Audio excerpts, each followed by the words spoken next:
নমস্কার। আজকে 26শে জানুয়ারি প্রজাতন্ত্র দিবস।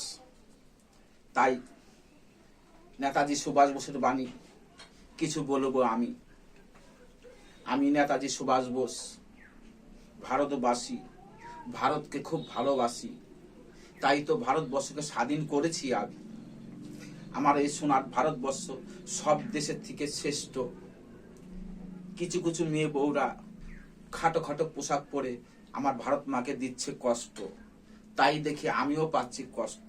তোমরা ছোট ছোট পোশাক ছেড়ে দাও, ভালো পোশাক পরো। তোমরাই তো, নারীরাই তো হই ভারত মায়ের শ্রেষ্ঠ। তোমরা কেন খাটো খাটো পোশাক পরে আমাদের মনে দিচ্ছ কষ্ট? আমাদের মনে দিচ্ছ কেন কষ্ট? তোমরা মায়ের, ভারত মায়ের, তোমরাই তো নারীরাই শ্রেষ্ঠ। বন্দে মাতারম, বন্দে মাতারম, বন্দে মাতারম।